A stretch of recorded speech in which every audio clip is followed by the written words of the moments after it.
And now, Mrs. Maria Donovan, the President of Catalyst for Renewal.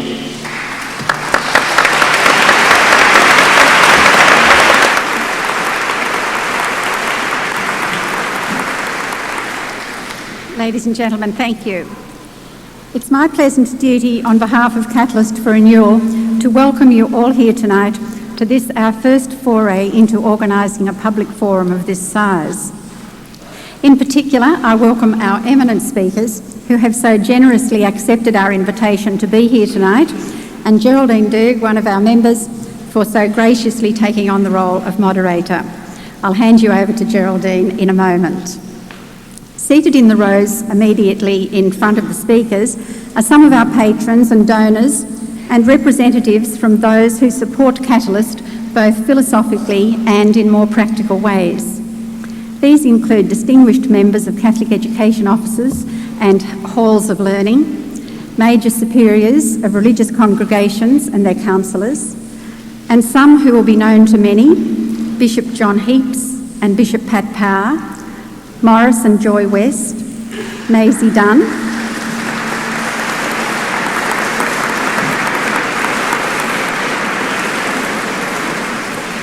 Professor Peter Sheehan, Vice-Chancellor of the Australian Catholic University, Mr Tony Harris, Auditor-General in New South Wales, Mr Chris McGillian, Editor of the Opinions page at the Sydney Morning Herald, Ms Carolyn Jones, Ron and Mrs Muirlock, and Donna Westerwheeler, who is the Editor of the Catholic Weekly, Jerry and Francis Gleeson, Dr Richard and Janice Mulhern, and last but not least, my husband David and our daughter Susan.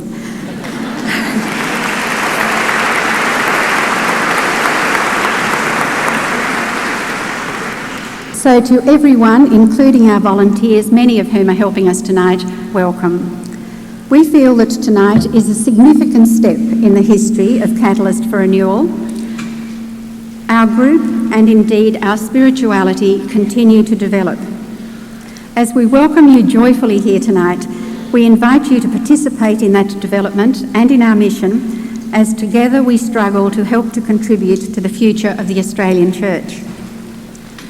Those of you who have attended spirituality in the pub at one of our 16 or 17 venues, or who subscribe to our journal The Mix, or who have attended one or more of our dinners or forums for the future, will know that at the heart of our mission is conversation. We believe that if people are willing to engage in conversation, there is reason to hope. This is our mission statement. We are believers who are attempting to establish a forum for conversation within the Catholic Church of Australia. Our aim is to prompt open exchanges among the community of believers, mindful of the diversity of expression of faith in contemporary Australia. This springs explicitly from the spirit of Pope John XXIII and Vatican II, as stated in Gaudium et Spes. Let there be unity in what is necessary, freedom in what is unsettled, and charity in any case.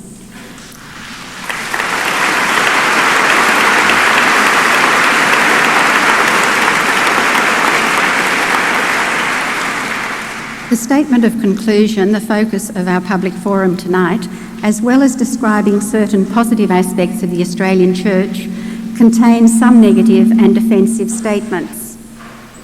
We meet tonight, and hopefully in the future, to learn more about the statement of conclusions, to support and encourage each other and our bishops, to discuss some of the challenges we are facing, and provide further impetus towards an ongoing and vigorous conversation for renewal of our Church in Australia.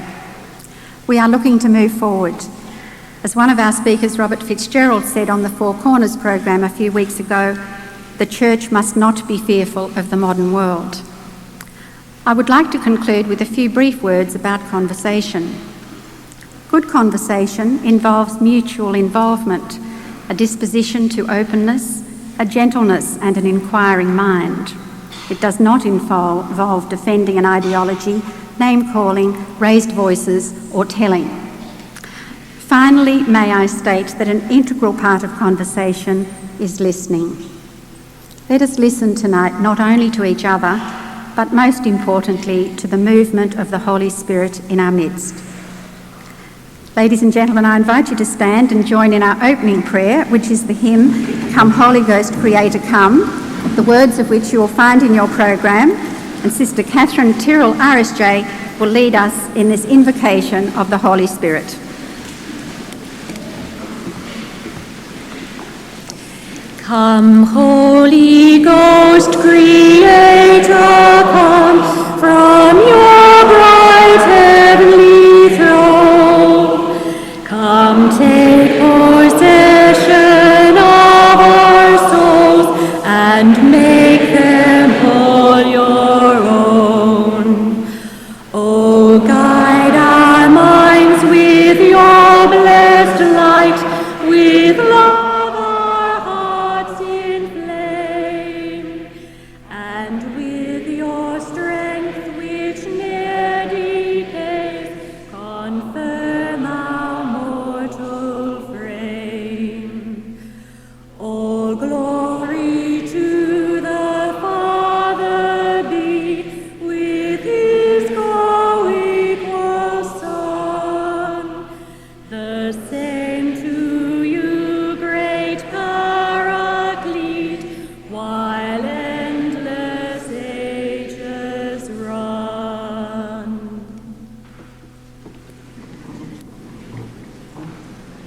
Well, hello and welcome tonight, ladies and gentlemen, to this special meeting to consider the Catholic Church of the next generation and the roles you and I will play in it, the commitment we'll bring to it, the hopes we have for it.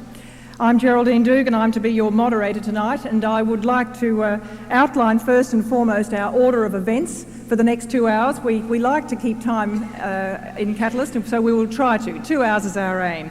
But I would like to first thank Sister Kathleen Tyrrell, who led us in the singing. Will you please thank her, ladies and gentlemen?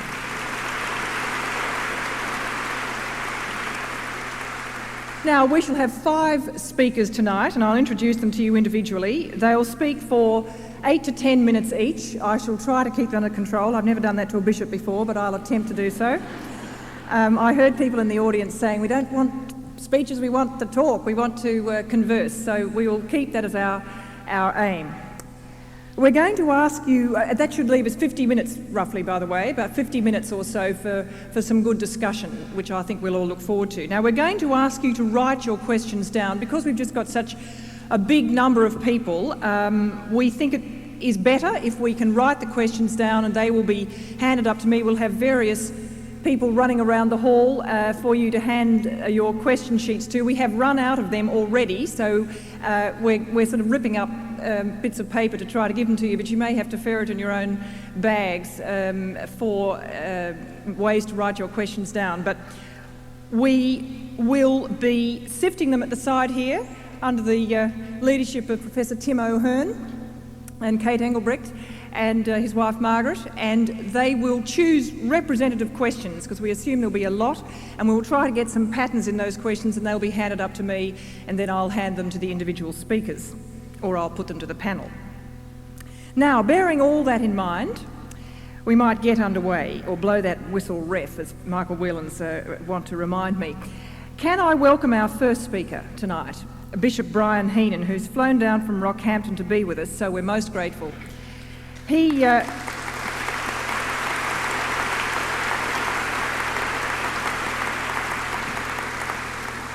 was one of the bishops who actually signed the Statement of Conclusions, which has sparked tonight's meeting, and he did that in his capacity as chairman of the Catholic Bishops' Committee for Clergy and Religious. And so we hope he can tell us firsthand about the context and the background of the statement, because I think there's quite a bit of confusion about it and how it came to be. Ladies and gentlemen, Bishop Brian Heenan.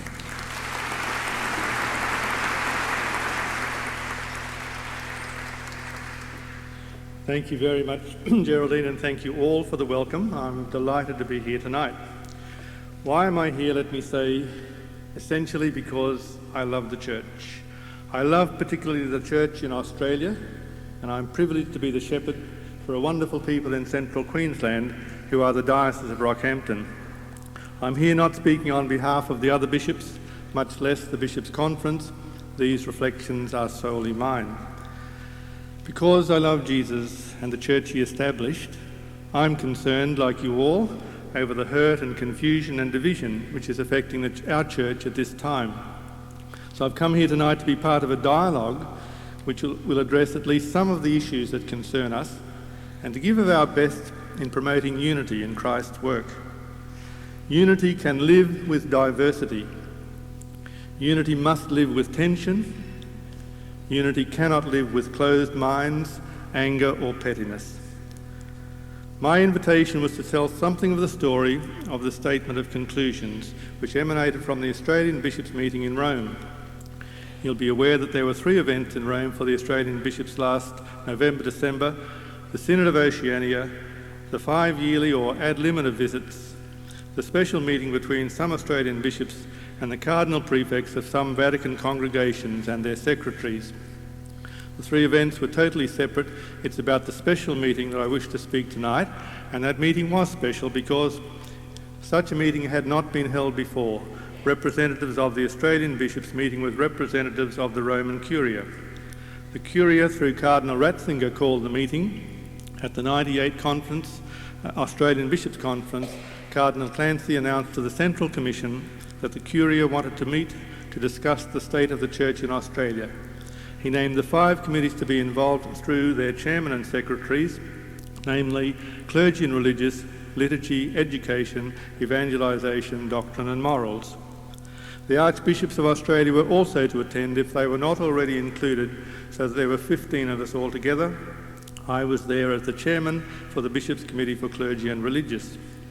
From the Roman side, the congregations or dicasteries included were Doctrine of the Faith, Congregation for the Clergy, Divine Worship and Discipline of the Sacraments, Congregation for Bishops, and the Congregation for Institutes of Religious Life and Societies of Apostolic Life. In addition to the presentations for the Australian bishops for the 5 committees mentioned, Cardinal Clancy gave a paper on the role of bishops.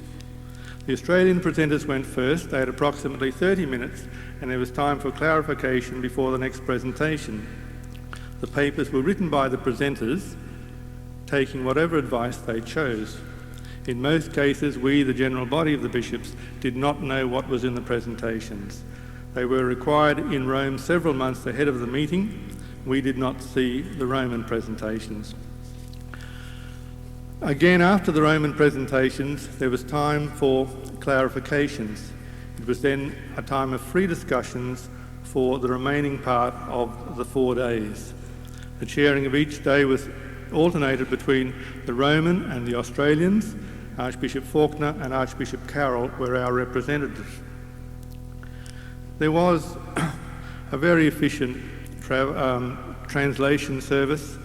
The room we met in was the Sala Bologna, which was a very beautiful place to meet, and I'll just summarise it all by saying it was a very friendly atmosphere, a very welcoming event, and even when there were criticisms of the Church in Australia, there was no acrimony. The Holy Father visited us on one occasion, which was an unexpected privilege. Towards the end of the discussion days, it was determined that a small group would meet to draw the conclusions together. 2 from each side were chosen, Cardinal Clancy and Bishop Putney from our side, and Archbishop Bertoni and Archbishop Pittow from the Curia. They were to meet at least 6 times to compile the document from quotations of what had been said or from other sources. Those of us who had taken part were called together almost 3 weeks later on Wednesday the 9th of December to consider the final draft. I must admit it was a surprise when all of the Roman officials turned up to that meeting when we thought it would be only representatives. I'm just going to have a drink of water because I'm hurrying before Geraldine tunes me out.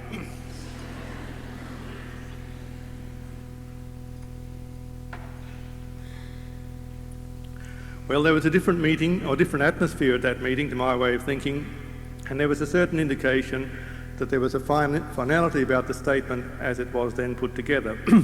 I remember one comment being made that the section on religious life was very long and unnecessarily dominating the document, but the reply was it had already been reduced. I must acknowledge that there was strong disappointment on the part of some of the other Australian bishops who felt excluded from the input and the discussions that had taken place over those 4 days. The feeling was to rise again when the statement of conclusion was presented to all of the Australian bishops 3 weeks later, just prior to the signing. We gathered on Friday afternoon, the 11th of December, and the document was distributed to the other 25 Australian bishops who had not seen it previously. After an introduction by Cardinal Ratzinger, the signing was called for, and the remaining Australian bishops had but a few minutes to peruse it. I'd like to say a little bit about my own signing of the Statement of Conclusions, perhaps presenting some of what you might have read in the mix. The signatories to the statement were decided after a debate at the final consideration of the draft. It was agreed that it should be signed as a record of the dialogue having taken place. After several discussions, it was decided that the President of the Australian Bishops' Conference, Cardinal Clancy, the Chairman of the Australian Committees, together with the Cardinal Prefects of the Roman congregations involved, should be the signatories.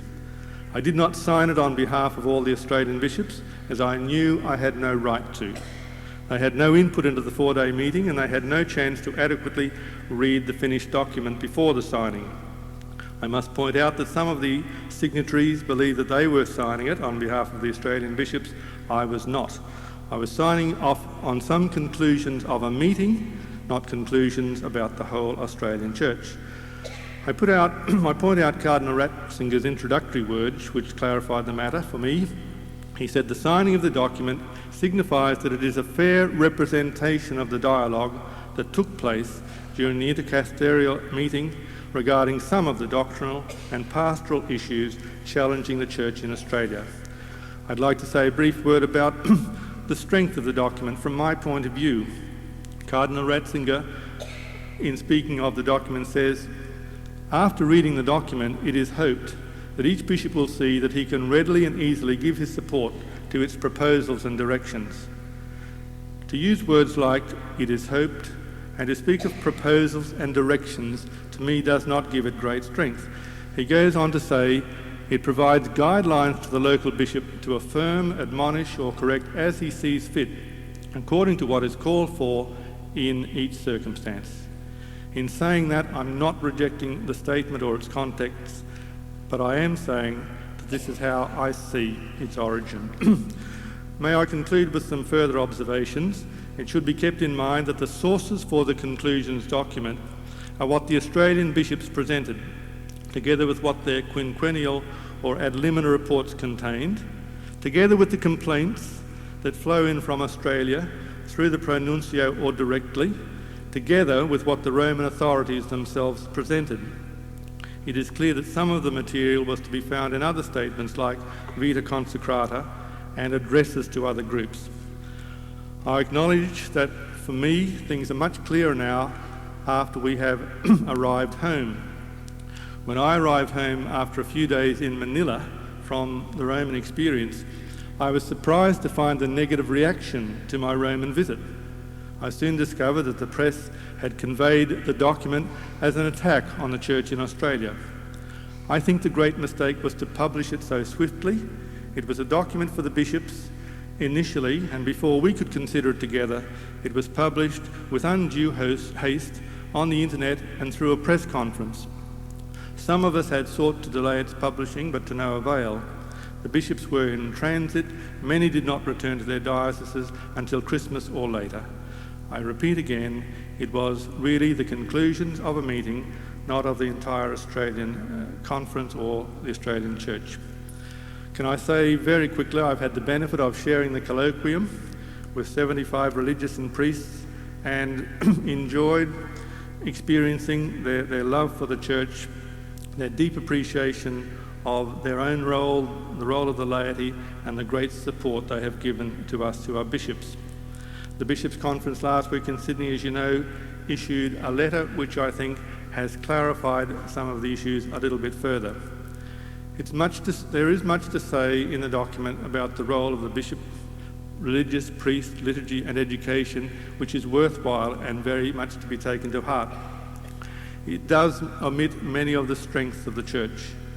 It is said to be a document considering only the weaknesses, but it is perceived, rightly or wrongly, as a kind of a report card with many aspects not being marked. The weaknesses are to be considered seriously, as they are not just a Roman perception, but they must be evaluated within our own context. I believe it reflects what I've always believed, that tension always exists between the universal and the local church that will never change. Both are essential to our church. I strongly believe the Roman Curia has little hope of understanding and supporting the local church, living the gospel in its own culture, unless it has reliable contact and deep respect for inculturation of the gospel. The Pope's written address to the Australian bishops, taken namely from the Statement of Conclusions, does add considerable weight to it and gives direction to us bishops. But he also said very clearly, we must acknowledge that there are weaknesses in our church, yet I believe the Holy Father was being very positive and asking us to renew our efforts to shepherd the church through difficult times. In fact, these were his words: I wish to encourage you to look to the profound strength of the Catholic community in Australia, which in the midst of often disconcerting change continues to listen to the Word of God and to bear abundant fruits of holiness and evangelical service. May I say, all of this conflict, all of this striving and struggling wearies me as a pastor in today's church. So I'm glad to be here tonight to contribute with you all to something better. So infrequently, we are focusing upon God himself. So infrequently, the people of God and their spiritual needs seem to be forgotten. We live in the spirit of Vatican II, when the church is the people of God. Our primary call is to nurture our relationship with God. All else is secondary. Others, I know, will speak in a very positive way as the evening progresses. May I simply conclude and say, can we take up the challenge of Jesus when he says, by this shall all know that you are my disciples, if you truly love one another. And then, after the wonderful gospel that we shared last weekend, and only then, will we walk the Emmaus road together and experience our hearts burning within us. Thank you.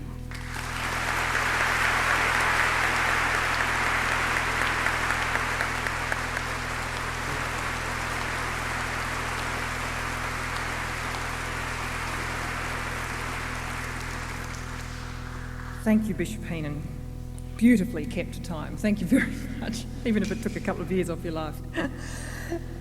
Now it's my pleasure to introduce to you Sister Annette Cunliffe, who's a Sister of Charity. She was elected as their congregational leader 3 years ago, and her ministry has been devoted to secondary education and latterly to teacher education. She's also now the president of the Conference of Leaders of Religious Institutes, and it's in that capacity that I ask her to address us tonight about her responses as a religious. Sister Annette Cunliffe.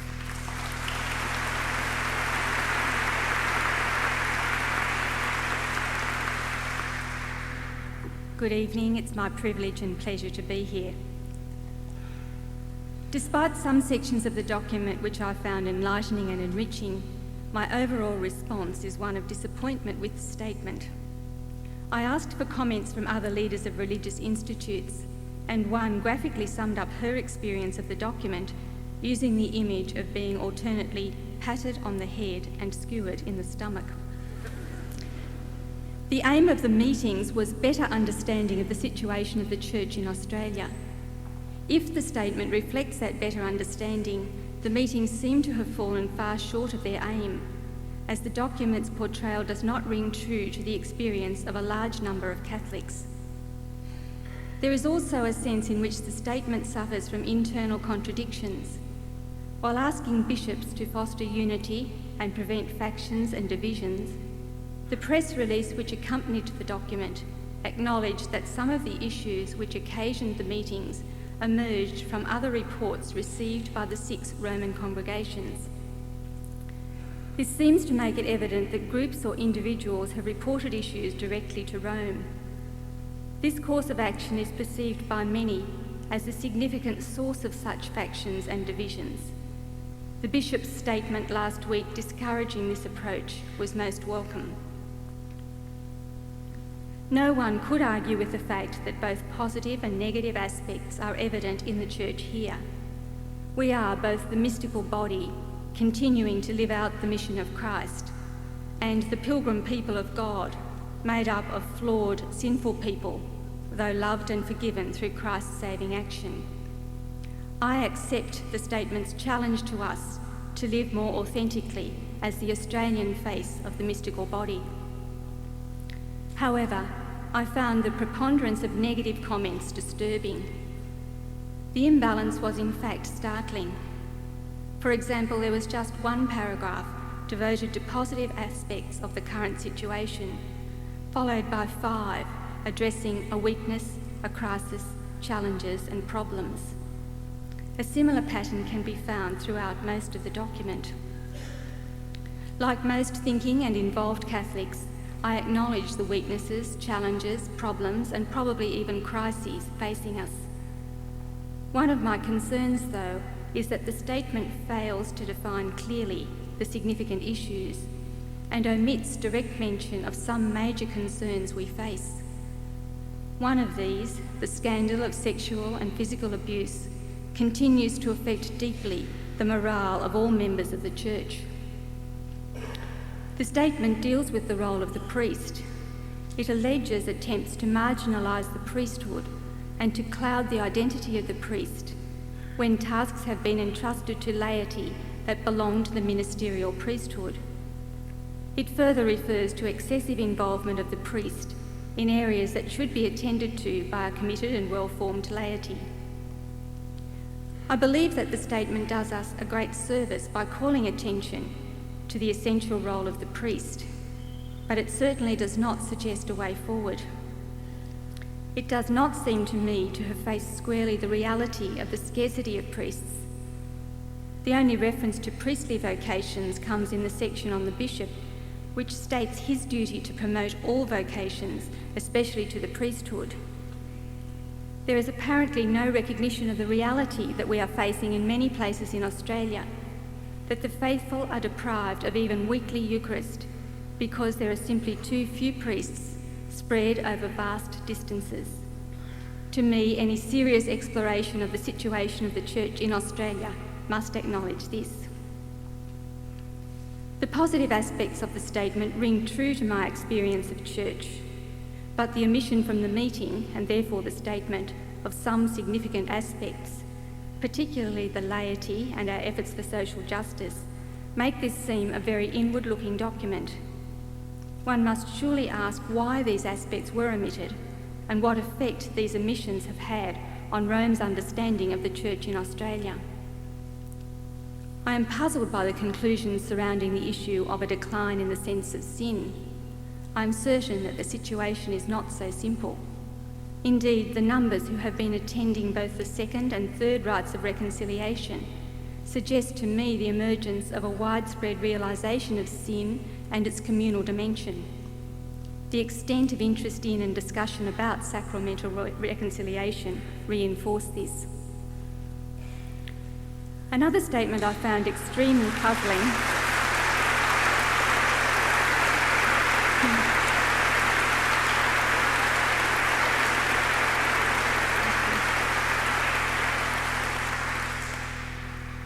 Another statement I found extremely puzzling was that the Church does not create her own ordering and structuring, but receives them from Christ himself.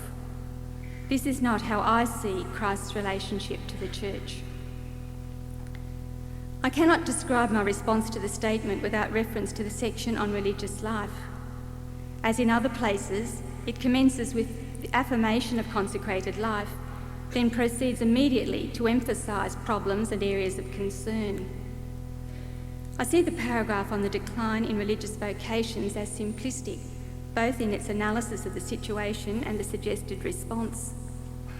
The paragraph states, "The Church in Australia is undergoing a difficult period due to the decline in vocations to the consecrated life." Many would see this decline as a sign of the times and perhaps a result rather than the cause of a difficult period for the Church. Though I strongly support the statement's vision of religious life as not isolated or marginal, but a reality which affects the whole church, the number of vocations is not, I believe, the cause of problems for the church. The call to authenticity of life for religious which follows is surely more central.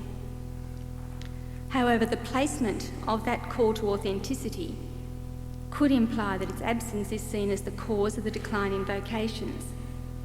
No doubt such authenticity is essential, but there are many other complex influences leading to the decline in the numbers seeking to follow Christ as religious.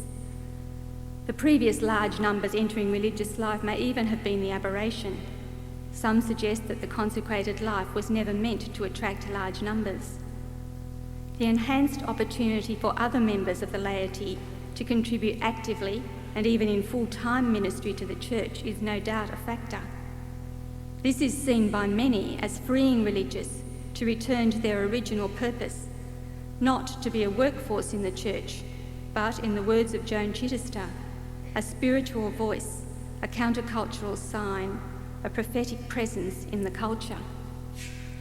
This indeed requires real authenticity of life that enables individual religious and congregations as a whole to stand with the marginalised in society and to respond to their situation, challenging society and even the church to address injustices that cause such marginalisation. The response suggested in the statement to the decline in numbers seeking to enter religious life, the church must pray for vocations, is no doubt valid, but again overly simplistic. There is a further suggestion that religious are responsible to propose the ideal of following Christ and then to support the response to the Spirit's action in the heart of those who are called. If this implies that the consecrated life is the only or even a more valid way to follow Christ, it contradicts the understanding of religious life articulated in the documents of Vatican II. Alternatively, if it calls religious like the bishops to propose and support all Christian vocational calls, this is indeed central to our mission. The statement points to some specific issues pertinent to religious life: formation, community living, associate members, and communion with the church. The concerns raised under the heading formation are foreign to my experience, as is the statement's warning that conferences of major superiors are not organs of parallel authority to that of the bishops. I hope that our positive relationships with our bishops ensure that this is not our perception or theirs. Are these references to specifics of the Australian Church? I am genuinely concerned if that is so. The issue of styles of community living is undoubtedly one that religious institutes are struggling with today. However, rather than trying to put back the clock, we must live through the struggle with honesty and discernment, and remember that in the history of religious life, such struggles have characterised times in which new movements in religious life emerged, from the time of the hermits of the desert until now. I see the question of associate members as a similar issue. This is not a new concept, and the document acknowledges its value. As in so many other sections, though, this acknowledgement is followed by a however, warning essentially that boundaries must not be blurred. Is this clarity of boundaries really a more significant value than sharing the charism of the religious institute with close colleagues? That'll be fine. The section on consecrated life concludes on a negative note with references to concerns shared with our bishops by the relevant congregation. Presumably these are concerns additional to those already mentioned. The document lists concerns related to prayer for ecclesial vocations, deepening both communion with the church and assent to the magisterium regarding such areas as the non-ordination of women to the priesthood, the theology of the church and of the sacraments of faith, the theology of communion and moral problems. Some of these are serious matters. Communion with the church has been mentioned twice. Personally, my experience does not lead me to see lack of communion as a major issue for religious institutes, though I'm conscious of occasional tensions. However, throughout history, such tension has characterised times of transition in religious life and the church. We are facing such a transition time, no doubt threatening to us all, religious, the Church as a whole, our bishops and the Roman Curia. We are again left to find our own way forward. I trust that the suggested dialogue between the bishops and major superiors will occur, or rather continue, but that it will not be confined to these perceived problems. I cannot conclude my response on a negative note. The statement finds much to praise in the Australian Church. It also raises issues we ignore at our peril. In some ways, like Sydney's storm last week, the statement has been a galvanising force, uniting the laity, including religious, with priests and bishops. As with any experience or opportunity, we need to engage with it in prayerful discernment, together with our fellow people of God, and ensure that it stimulates us to be more open to the Spirit working through the Church. Only this will secure her continued ability to incarnate Christ authentically in our country and our world.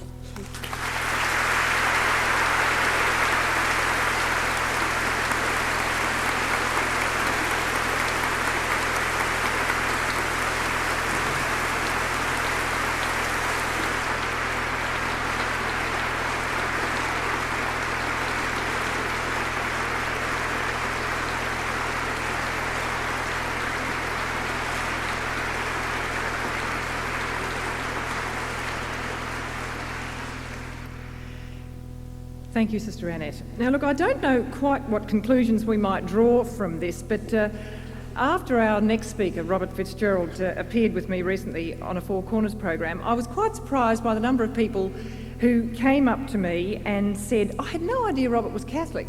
And I thought it was sort of the bleeding obvious was on display, but clearly not so to a lot of people who simply thought that he was a very effective public advocate for disadvantaged people during his time as president of ACOS. Before that, of course, and obviously they didn't know this, but as many of you here no doubt will know, he'd been head of the St Vincent de Paul Society in New South Wales. He's a lawyer by training, and he's now continuing his great tradition of public service by taking on the role last year of Community Services Commissioner for New South Wales, where he monitors the quality of services provided by various state bodies and acts on complaints. No doubt he's audited by Tony Harris, who's here with us tonight, but we won't take that up. He's passionately interested, I think a lot of you know, in the next generation of the Catholic Church in Australia, and I look forward now to hearing his response to the statement of conclusions.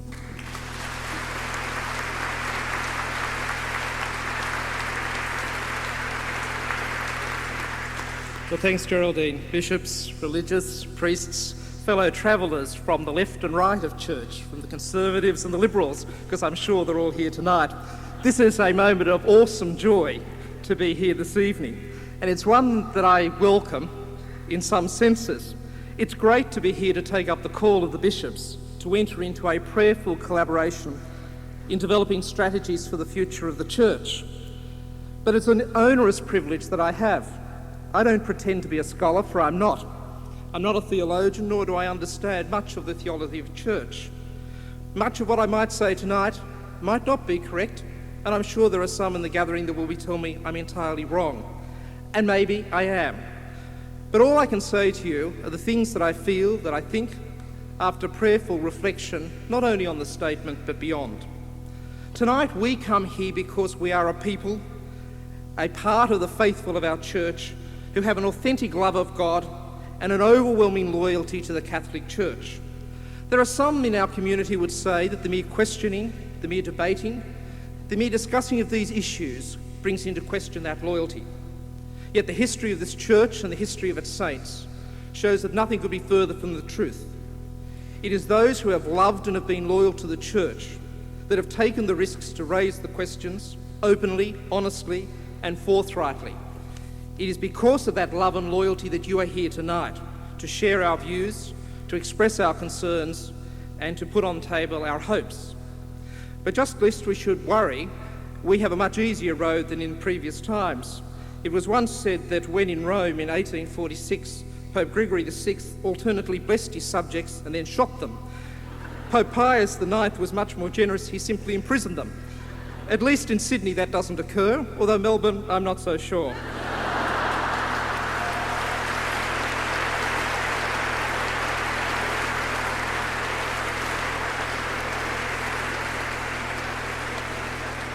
Prophetic dissent within the church is something that is part of our rich tradition. I really believe that the church is closest to the true expression of Christ's love when it is open, and it is furthest removed from the teachings of the gospel when it is closed and seeks to repress opinion. The statements of conclusion may well be a document that accurately reflects the dialogue that took place. It is a document that did give recognition to the great strengths of the Catholic Church, the intense collaboration between the bishops, priests, religious and laity, the active participation in liturgical celebrations, the Catholic education systems, our theological colleges and universities, the extraordinary corporal works of mercy, as they call them, the prophetic voice of this Australian Church on issues of social justice, and the invaluable contribution of religious to the life well of the Church. Yet, having read the document several times, I am constantly left with a sense of diminished, not enhanced optimism. It is not to say that the document of the statement does not have its great merits. It is right and proper that the leadership of our church should seek to provide guidance, to point out the strengths and weaknesses. Yet this document, I fear, may well hinder rather than energise the renewal of the church. I say that because history has taught us many things. When the church seeks to move back, fails to meet the genuine needs and aspirations of its people, and the authority of the church distance itself from the faithful, then the church will inevitably diminish. The hope is, however, that when the church embraces its people, engages with them and encourages active participation, then the church once again brings to life the love and truth of Jesus Christ. But this document is a document of concern. I have no doubt at all that the authors of the statement believe that they contribute to the revitalisation of the church. But this document, in many parts, is a document based more on the fear of losing what is, rather than celebrating the job opportunities that lay ahead. Throughout the history of the church, we as church are best when we move forward, and we are worst when we stay rooted in the past. That is not to lose the truths of the church based on the teachings of Christ. It is not to walk away from the gospel message, but it is to say this church has no option but to engage in the current and modern world. In a sense, the church does have a choice. It can anchor itself in the past to one point, like a boat that's anchored, and it can move around and around and around the anchor. Or it can move forward in a different way. It can be like a vessel with the crew and the people on it, skilled, trained, energised, so that it can move forward to travel to different parts, experiencing new worlds, but confident in and of itself, confident that the people in that vessel are with it, confident that wherever they go, the truths will stay. This is not a church that should anchor itself to go round and round, but is a church that must move forward, confident in its people, confident in the religious, the laity, the priests and the bishop. One of the difficulties of this document is the conclusion that it draws. There is one major conclusion in this document from which all else stems. It is the notion of the crisis of faith in Australia. However, I question whether that is the right conclusion. Sure, there is much wrong in the world, there is much wrong in church, and you could come to the conclusion that there is a crisis of faith. But the statement of conclusions, frankly, deals with quite a different crisis. There is a deep and questioning of the faith. But there is a crisis of confidence in the ability of the church to deal with that questioning. In many senses, the crisis...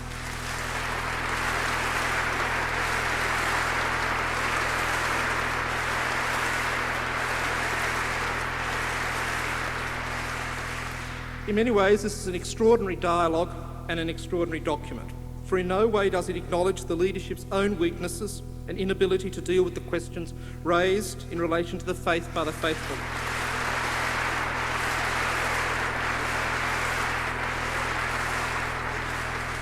It could be argued that the crisis is not so much a crisis of faith, but a crisis of the institutionalisation of that faith as we currently know it.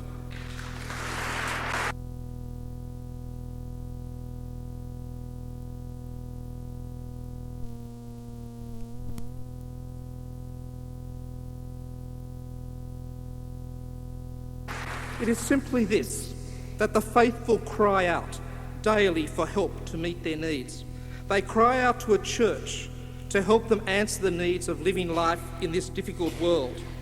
And yet this document provides little guidance and little comfort for that. Perhaps the conclusion that I've come to is too uncomfortable.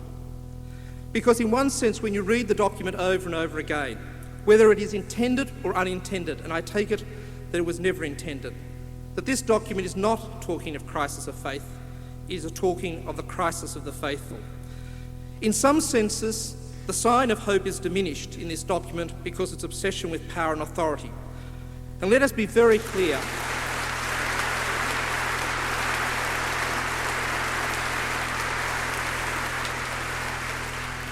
In my public life of 20 years, I have expressed both public and private loyalty to the Church and the bishops.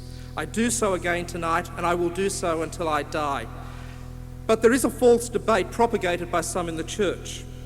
There is a battle, they say, between those who seek to maintain the authority of the Church versus those who seek to turn the Church into a political democracy. This is a false and phony debate. All of us understand clearly that the Church is not and never will be a democracy. Neither do most of us claim or want that. What we recognise, because of the very position of His Holiness and the divine authority that emanates from it, that democracy may not be appropriate for this Church. But what we do claim is that some of the very basic tenets of democracy, openness, transparency, and an active engagement in the people is something consistent with that and consistent with the teaching of the gospel.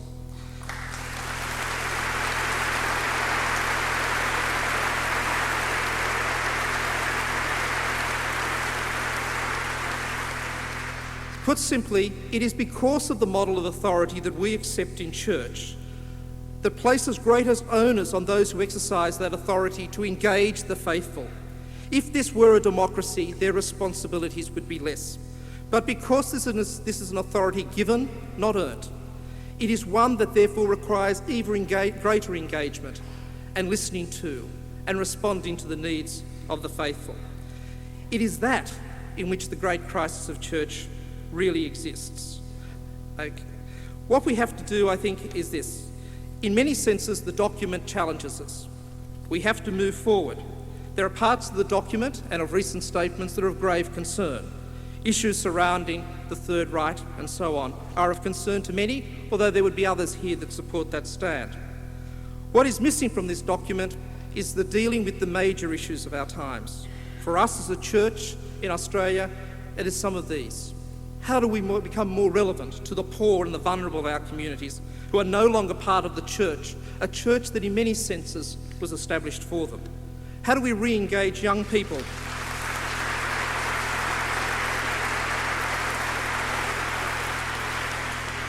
How do we re-engage young people whose needs and aspirations are not being effectively met with the competition from the secular world? How do we bring to life the social teachings? How do we bring to life the social teachings of the church in the parishes and communities? Let me go to the conclusion, because she's about to axe me, although I've been axed by Geraldine before. Let me say the conclusion is this. Our church is a church of great hope, and we should be hopeful, because it is a church that has room for all the faithful, not just for some of us. All of us are at different stages of our faith, struggling to cope with life's journeys and the faith journey. We, however, must be very careful that we must never become a church only for the saints, but not for the sinners, for those who consider themselves saved, but not for the rest of us who are struggling to be saved. Such a church would be alien to the teachings of Christ and would call in our question our ability to love and to show that loyalty. This is a church in which there is room for diversity.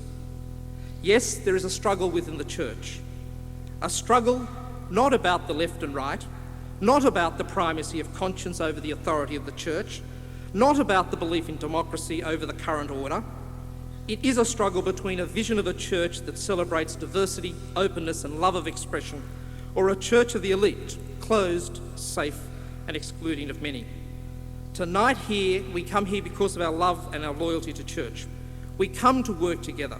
We come to bring life We come to bring to life the reality of the risen Christ in our own lives and the world at large. Let us leave here with hope and confidence that this aspiration can be achieved. For that we pray, for that we must work together.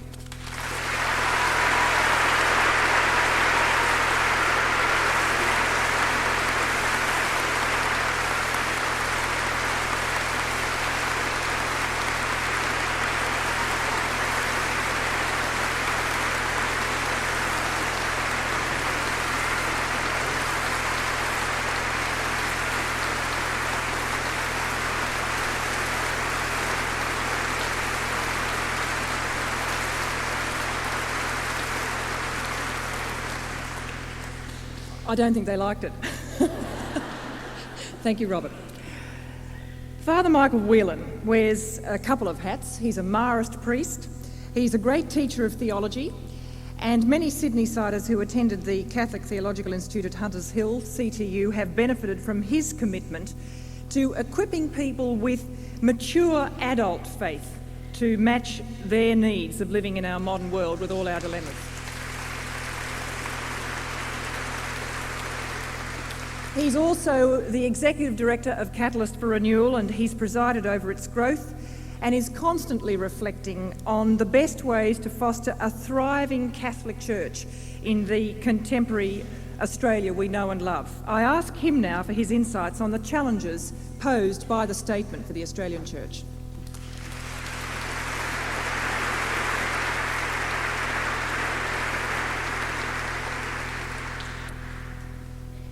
Fellow pilgrims, I suggest there are at least 4 good reasons why we should take the Statement of Conclusions very seriously. Firstly, this document is addressed to us specifically. It would be rude to ignore it. Secondly, the process whereby the document came into being is potentially very alienating and must not be allowed to pass unchallenged.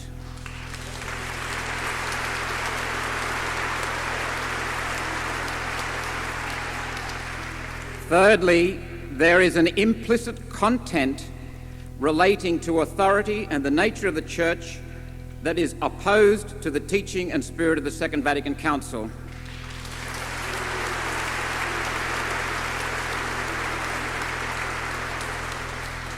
Fourthly, the style of communication in and around this document tends to create confusion and friction. All 4 factors adversely affect our efforts to be, as the Second Vatican Council asked, a communion of local churches united under Peter's successor, the Bishop of Rome. Let me take those factors one at a time. First of all, this document is addressed to us specifically. The Statement of Conclusions was written for us. It names us. It enjoins us explicitly to move in a certain direction. It comes with the blessing of the successor of Peter and bears the signatures of the most senior Vatican officials and a number of our own archbishops and bishops. The document raises issues that are of concern to us all. Issues such as the decline in church practice, especially among the young, the need for catechesis, and particularly adult education, and the way we celebrate the sacraments of reconciliation and Eucharist. It would be unfortunate if we did not take up these issues, and others, ourselves in a vigorous and responsible way. The second factor, the process here was closed and manipulated by the Roman Curia. In order to provide input on key areas from the Australian Church for the special meeting out of which the Statement of Conclusions emerged, I would have thought there would be some kind of open and thorough process of research and consultation. The chairman of the respective committees of our bishops' conferences would have been the obvious people to convene such a process. In fact, nothing like this happened. The archbishops handled these reports personally. I do not know the exact mandates given to our archbishops, but I am left wondering why they did not take some initiative to make the process more open and thorough.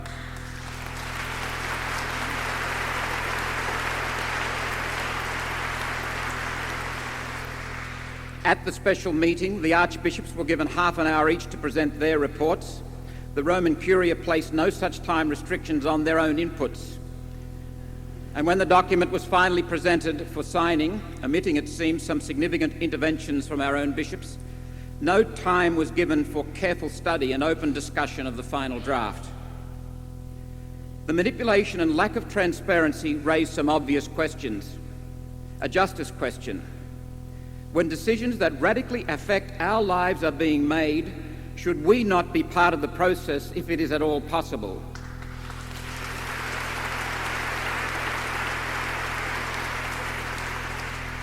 A pastoral question.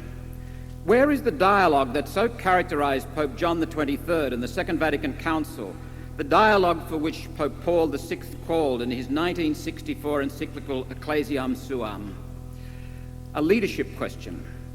Absence of dialogue, especially in regard to such serious matters, is more likely to promote alienation than cooperation.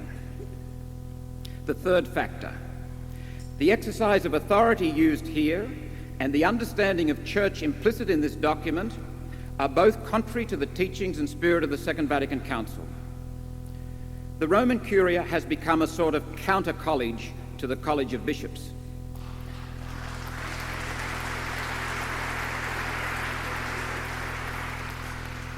Overlords of those whom Lumen Gentium calls the ones who succeeded to the place of the apostles. There is a centralisation of authority in and by the Roman Curia that the Second Vatican Council explicitly wanted to reform. The former head of the Catholic Bishops' Conference of the United States, Archbishop John Quinn, pointed this out in his landmark lecture at Campion Hall in 1996. More recently, the former Archbishop of Vienna, Cardinal Koenig, writes, "How can or should the present structure of command, which in the past century has become so centralized, be amended or improved? A gradual decentralization is needed so as to strengthen the concern and responsibility of the College of Bishops for the whole Church under and with the Petrine Office. That was the direction specified at the Second Vatican Council.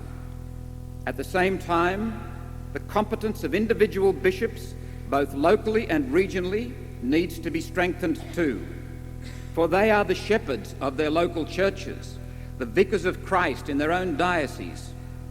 That is why Vatican II described the Church as a communion of local churches." The Second Vatican Council, in fact, gave no single image of the Church. It did, however, as Cardinal Koenig implies here, begin to point to communion and community as terms of significance, emphasizing collegiality, subsidiarity, and the primacy of people over law and structure, using terms like people of God and pilgrim people, and recalling that it is the sacrament of baptism that gives us all equally our Christian identity. In this vision for the Church, the starting point is the community of the baptized, not the structure, or the law, or the hierarchy, or the dogma, essential as these are. The statement of conclusions, to all intents and purposes, ignores this vision of the Council. Instead, it reverts to a very juridical understanding of church, focusing as it does on the bishops, priests and religious, and issues of organisation and doctrinal orthodoxy.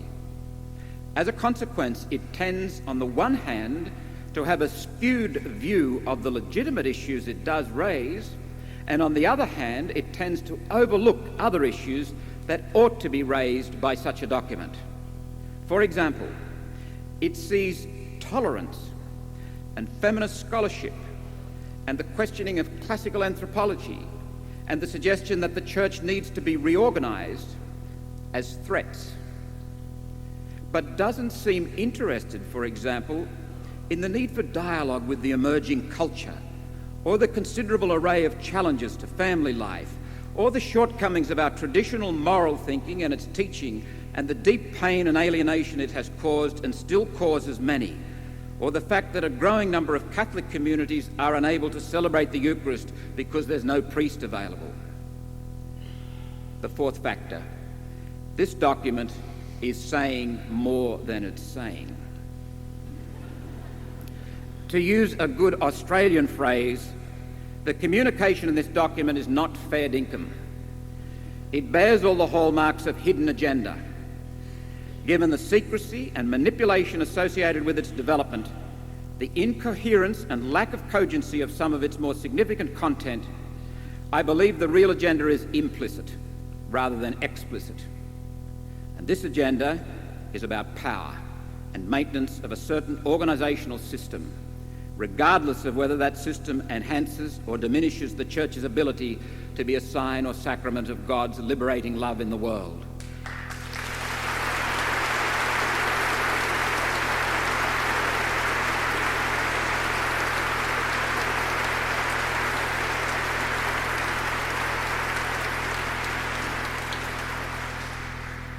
The Vatican civil servants have made themselves, contrary to Church teaching, the Holy Father's primary collaborators.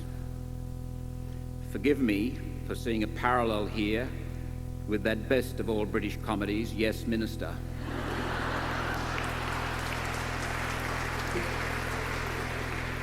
The means has triumphed over the ends. Without impugning their motives, I must express my loyal opposition, precisely because I am a committed Catholic, a religious for more than 32 years and a priest for almost 27 of those years, and I wish to remain all three until I die, whenever that might be.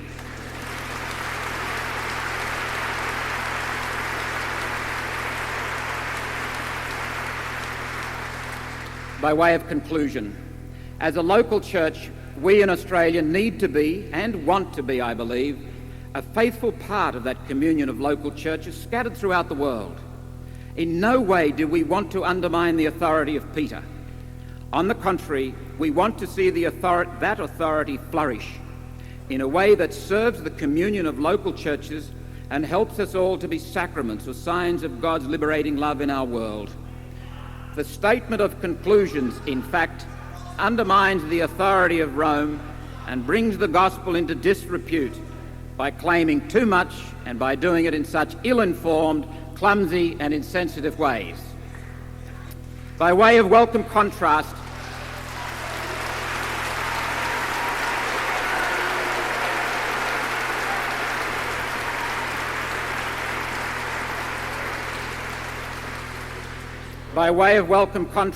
the recent letter to the Catholic people of Australia from our own bishops strikes the right note.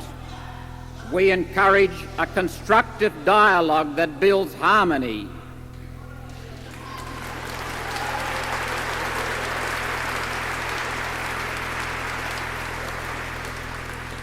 We invite your prayerful collaboration in developing strategies to respond to the issues raised at all meetings in Rome and in discerning what the Spirit is asking of the Church in Australia at the beginning of the third millennium of Christianity. The greatest significance of the statement of conclusions may, in the end, be that it serves as a wake-up call, uniting the people with their bishops in addressing the considerable challenges that lie before us. Thank you.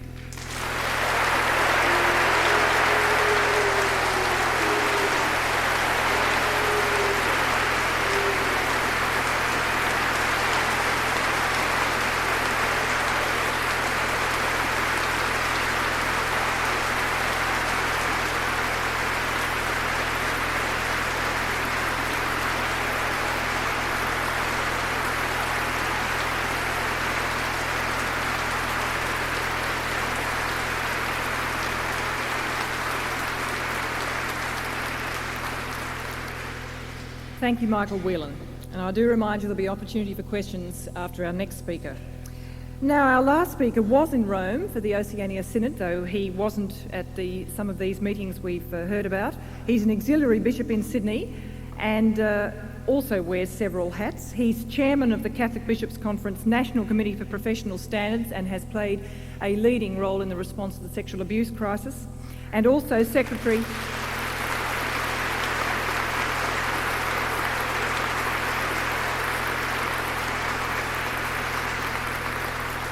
and he's also secretary to its Committee on Canon Law. Above all, the hope is that tonight's meeting can be constructive in terms of the Church's future, and it's in that spirit that I invite Bishop Robertson to address the question, where to from here?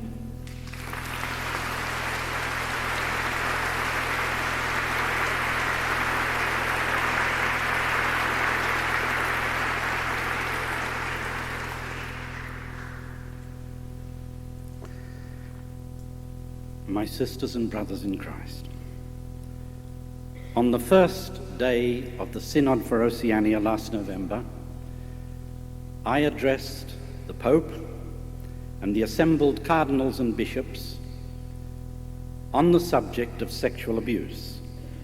Among other things, I said, "It is only the universal Church that has the authority to make the changes that are needed. We request the universal Church to become closely involved in this issue, to speak directly and openly to victims of abuse and to the whole community, and to take all necessary concrete steps to prevent abuse in the future." After this talk, I was able to speak with some Vatican officials on this matter with a view to ongoing dialogue. Later, a resolution reflecting what I had said was passed almost unanimously by the Synod, and therefore by a large majority of the curial cardinals who were present.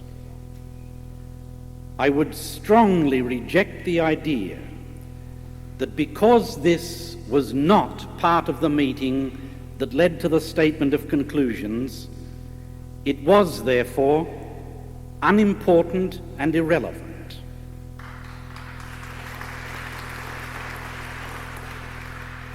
Many other bishops spoke at the Synod on subjects close to their hearts. Some European bishops who had attended many Roman meetings said that the bishops at this Synod spoke more openly and more forcefully than at any other meeting they could remember. Some Vatican officials might even have added the words more bluntly. When the very first speaker spoke strongly on the role of women in the Church, it was actually a quite electric moment that I shall not easily forget. I shall always believe that the Synod was the important meeting that took place in Rome last year, and that in its long-term effects on our country, it will dwarf any other meeting that took place.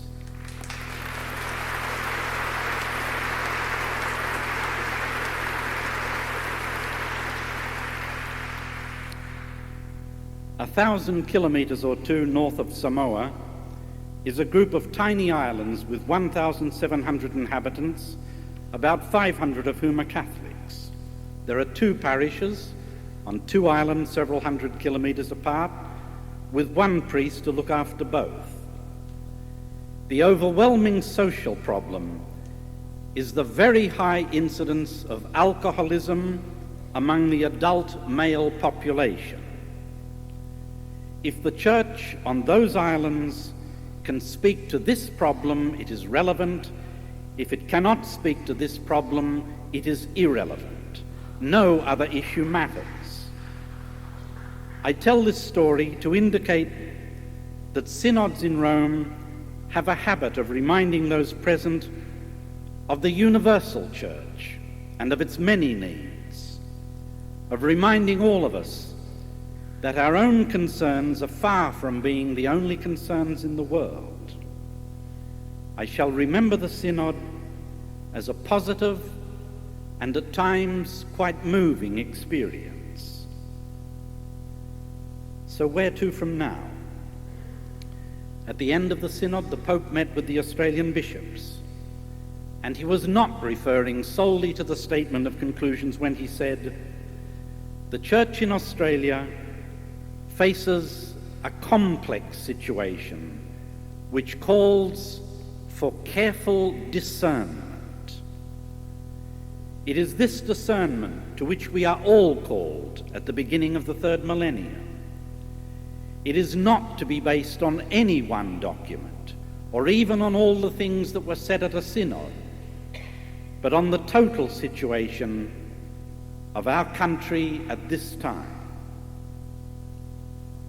The Church does not exist for its own sake, but for the sake of the world.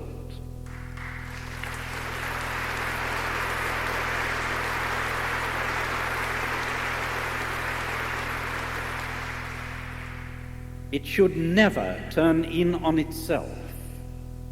The great Lutheran martyr Dietrich Bonhoeffer wrote from his prison cell during the Second World War, "The attack by Christians upon the adulthood of the world I consider to be, in the first place, pointless, in the second, ignoble, and in the third, unchristian.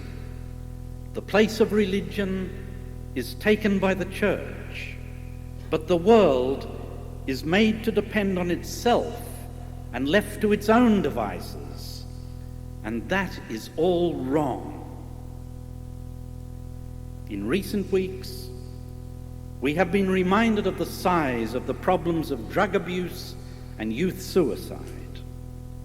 Drugs and suicide begin to seem attractive when people have no answers to such questions as, who am I?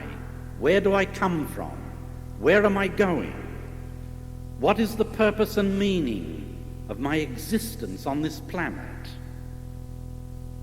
Advertising, the media, peer groups are not giving satisfying answers to these questions.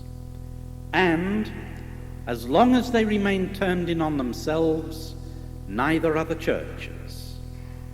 So society is developing a whole range of responses to drugs and suicide, none of which touches the basic problem.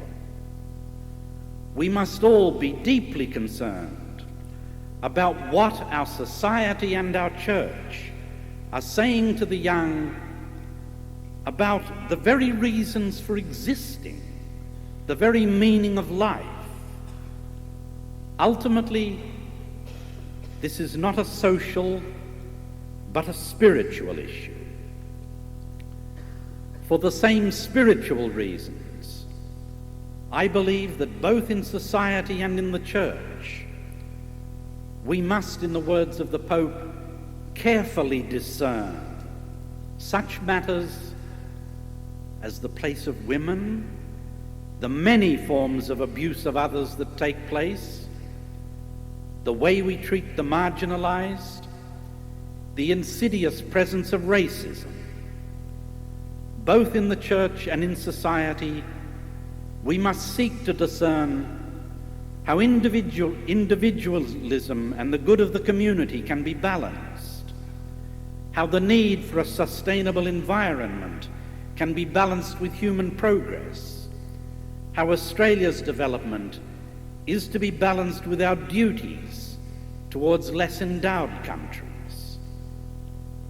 I believe that again, within both society and church, we must proclaim incessantly that justice does not consist in the haves deciding what should be given to the have-nots, but in the haves humbly listening to the have-nots, in deciding together what should be the very values and structures of the society itself.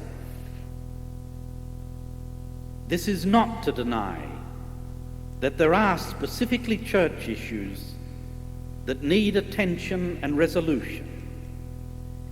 It is a plea to all sides to keep the main work of the church before their eyes. I have neither the time nor the inclination to go around dobbing priests in for faults in liturgy.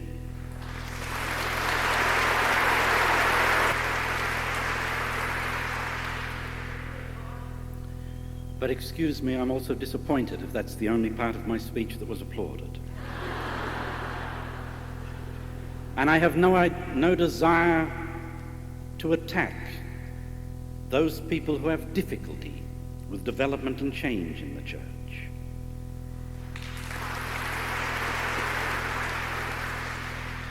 In their letter, the Australian bishops invited prayerful collaboration in developing strategies to respond to the issues raised at all meetings in Rome, and in discerning, the Pope's word, what the Spirit is asking of the Church in Australia at the beginning of the third millennium of Christianity. Speaking as one bishop, I meant that invitation with all my heart.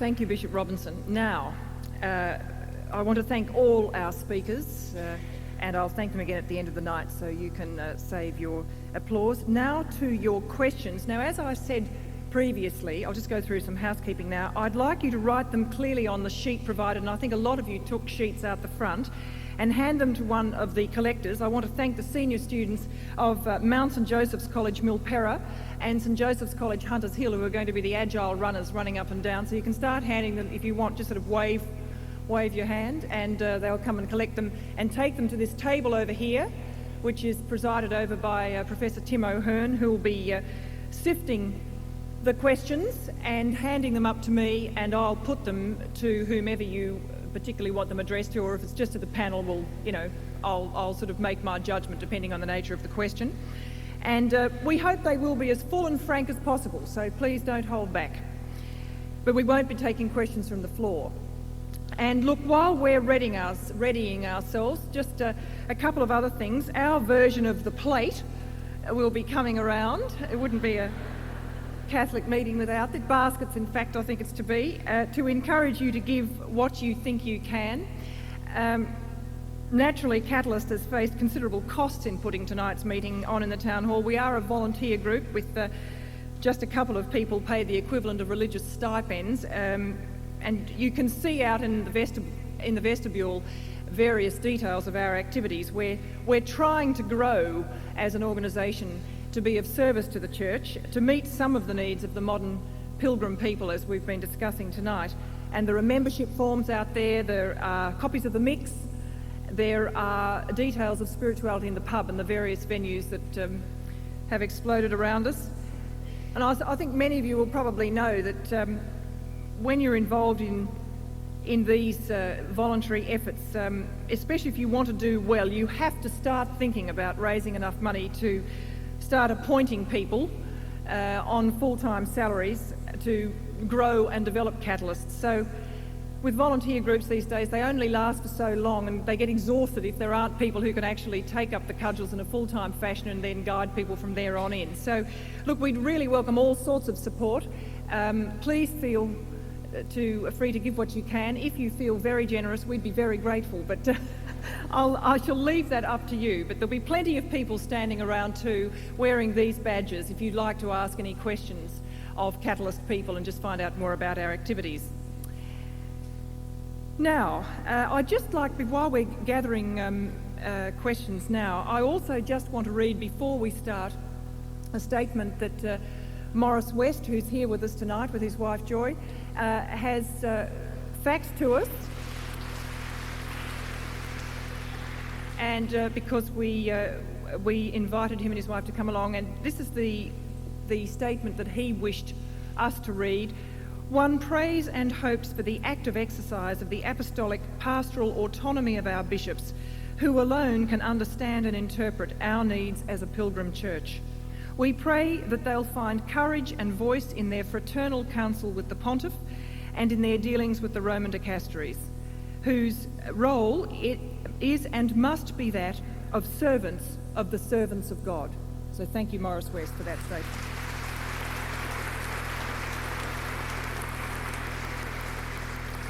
Now, do we have any questions that I can put?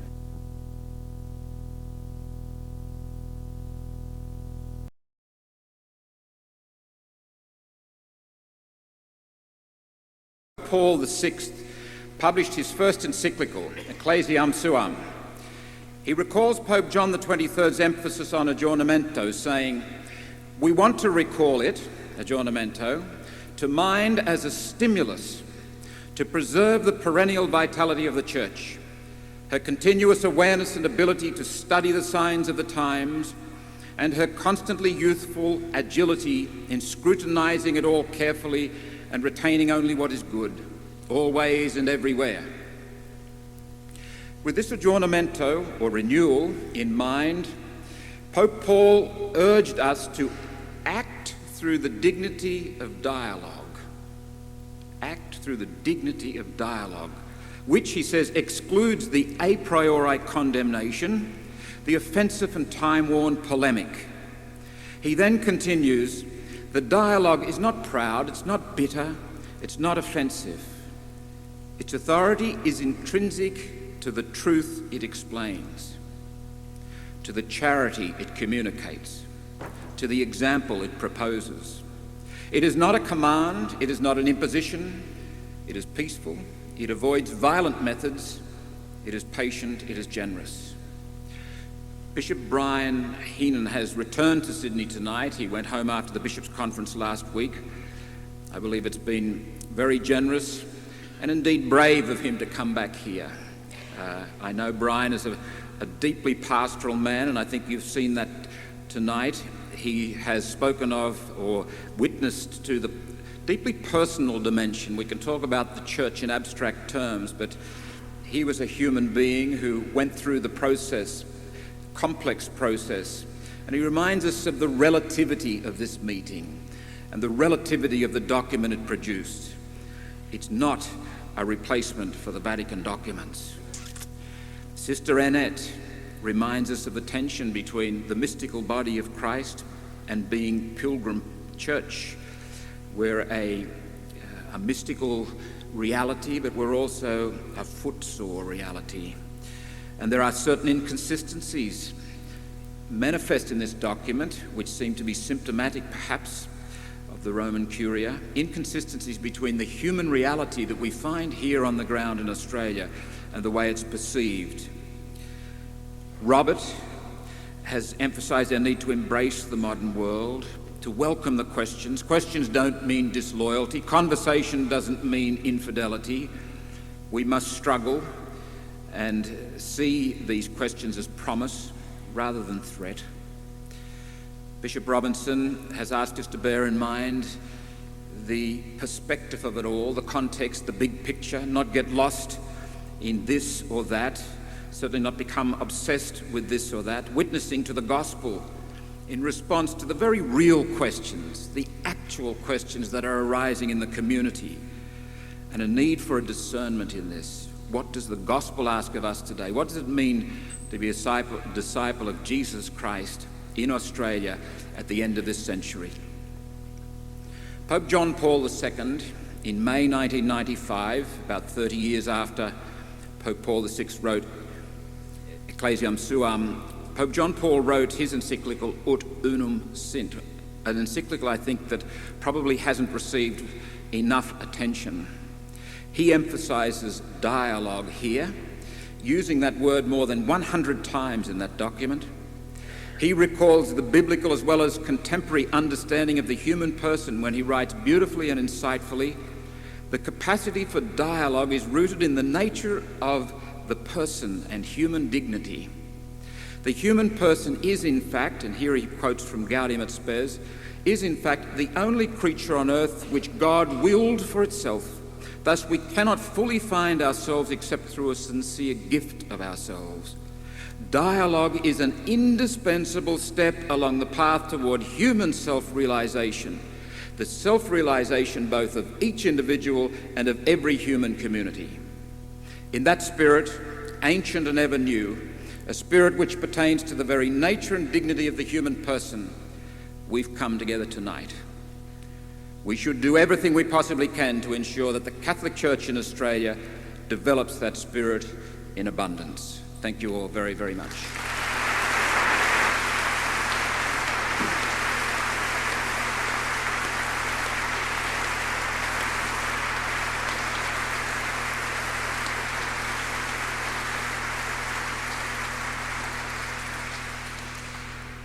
Thank you, Michael. It's a formidable job. Thank you very much. Now, just a nice little question Tim's just handed me. This is from Fathers Joe Duffy and John Dobson from Maroochydore and Caloundra. Two of us priests from the Sunshine Coast in Queensland regard tonight as so significant we've come down to the meeting.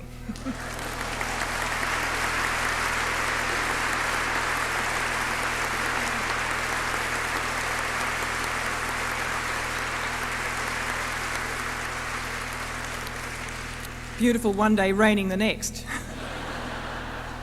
Okay, I want to thank, again, I just want to take this opportunity to thank our patrons, which is in the page 2 of the mix. One of the fabulous things about the mix is it doesn't sort of weigh you down when you pick it up, and it's very enlivening, but you can read it relatively quickly without it becoming a burden. But on page 2, the patrons I want to acknowledge because they've really been with us. You know, we're 4.5, 5 years old, and people lent their name to our efforts, and I want to thank them publicly now. Robert Fitzgerald, Gerald Gleeson, Professor Francis Maloney, Dr. Richard Mulhern, Geoffrey Robinson, the Reverend Bishop Geoffrey Robinson, Sister Deirdre Rofe, and Sister Annette Cunliffe. Will you please thank them on our behalf?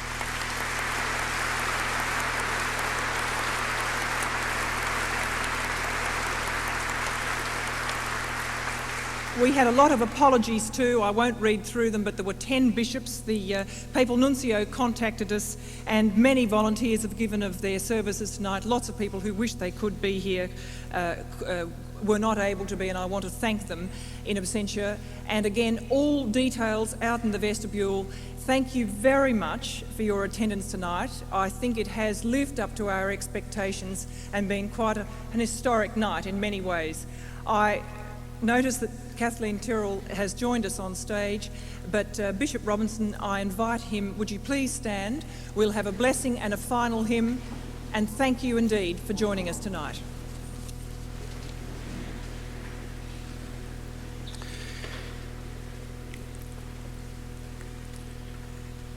Two years before he joined the Catholic Church, John Henry Newman wrote in a letter to a friend, "There is nothing on this earth so ugly as the Catholic Church, and nothing so beautiful.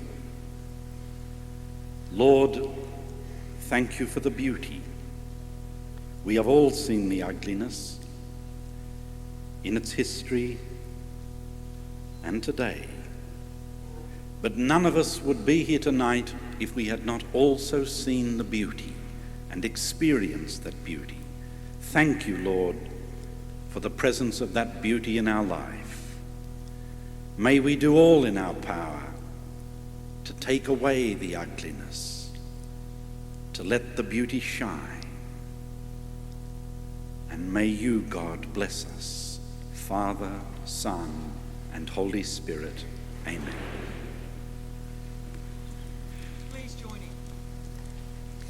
O Lord my God, when I in awesome wonder consider all the works thy hands have made, I see the stars, I hear the rolling thunder, thy power throughout the universe display.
been thinking about you.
Idiotic. I mean, I was asked to do a writing job by Senator Tate first, and that was to rewrite the Pledge of Allegiance, the Oath of Allegiance, they used to call it. That was 1994. Wrote him a nice one too, which people whose English was a bit dodgy could still pronounce. But the last line of it scared the government no end. I mean, it said, and I expect Australia to be loyal to me. They weren't going to have that. And so they rewrote it and butchered it into bureaucratese. Then, a few years later, I was asked by the other side in politics to write a draft preamble to the Constitution, so I did, and that brought down a storm, but it was mostly an organised storm. Very even-handed. I did it for the Labor Party once, I did it for the Liberal Country Party once, and they can both go and jump now. But at the time, Prime Minister John Howard announced that you had been asked to write the preamble. He announced that I think it was Australia's best writer, or certainly his favourite poet. Yeah.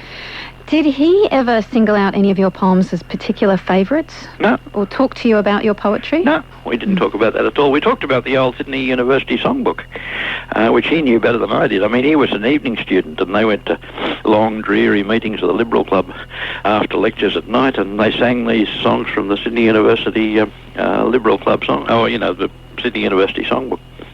And we didn't talk a hell of a lot. We talked mostly business about the preamble, and I had no more contact with him after that. You said at the time that Howard boulderised what you wrote.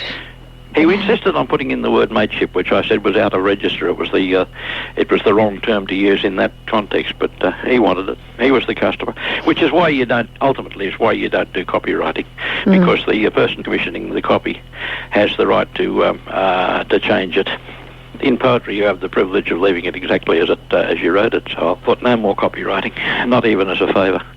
It wasn't a favour to Howard, by the way, it was a favour to Australia, I think, but... You are someone who has commented on and watched the political scene for some years I've now. tried to avoid the damn thing, it follows me around. It coincided, the rise of politics in Australia to its present, I think, overweening position has coincided with years in which I fought a disease called depression, and it followed me around, and it tended to get involved in the storms that were in my head, provide them with fuel, and I was trying to get away from it because it was bad for me. Given that you do have this dislike for the political sphere, you do come out very strongly at certain times, and one of them was about the war in Iraq. You strongly opposed it. You likened it... Did I strongly oppose it? I opposed it. I didn't mount any barricades or anything, but... With words, you... I just wrote an essay on the subject because I was asked to, and I thought the whole thing was a damn fool enterprise, and doubly damn fool that we should get mixed up in it. I mean, the Americans were clearly going to go in there and get themselves bogged down, and Australia would be pulled in as well. I couldn't work out why. I couldn't work out the real underlying reasons for the war. I still don't know them. I don't think we've ever been told them. I'm not sure the Americans knew themselves, but going to Iraq has not helped us at all against one of our traditional enemies, which is the American wheat lobby, who've done their damnedest to sink us through manipulating the charge of corruption. We should have seen that one coming. Nobody was going to do business with Saddam Hussein without lining his pockets, but the Americans managed to point the finger at us, and we took it seriously. Bloody idiots.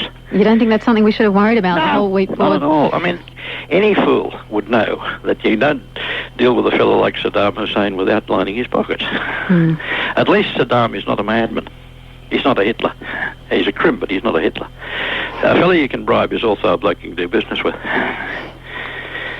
You couldn't have done business with Adolf. You're listening to Sunday Profile on ABC Local Radio with me, Julia Baird, speaking to Les Murray, Australia's greatest living poet. Biggest living poet. No, at his home near Bunya in northern New South Wales. At Bunya. Oh, yeah, at Bunya. Bunya is a wide open sort of farming valley, mainly a pastoral valley these days, with hills about 1,000 to 2,000 feet, forested hills on either side of it.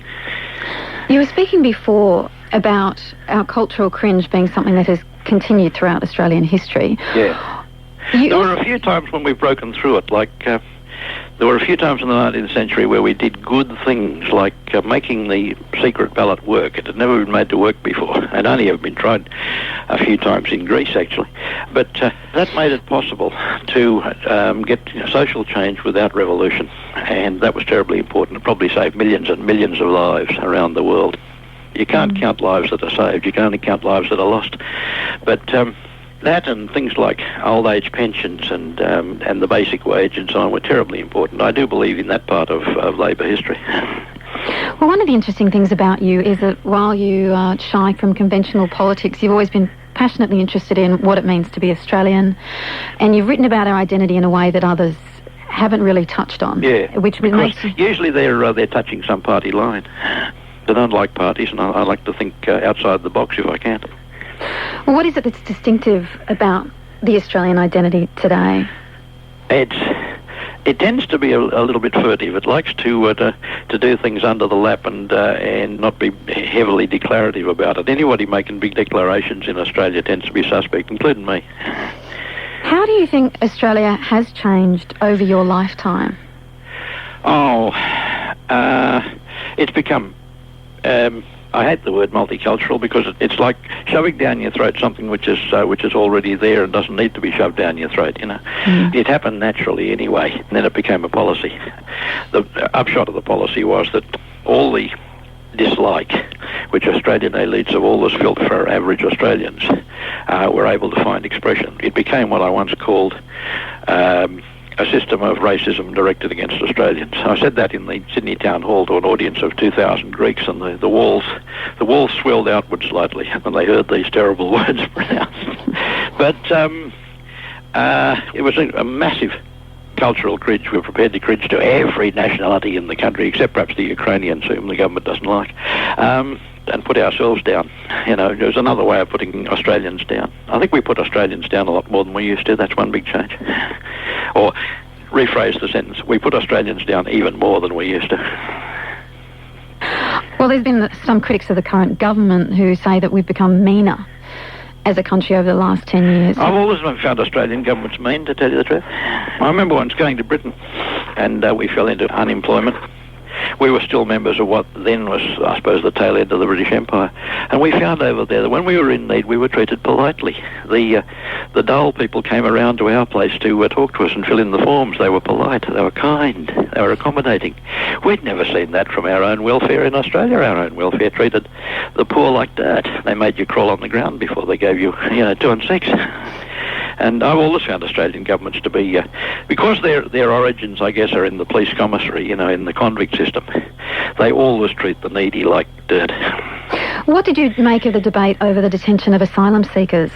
Nothing much, because it's been so extremely pushed that I figure, this is politicised, this is this is one of those tests, if you don't pass this test, you get thrown out of the intelligentsia or the brownies or something.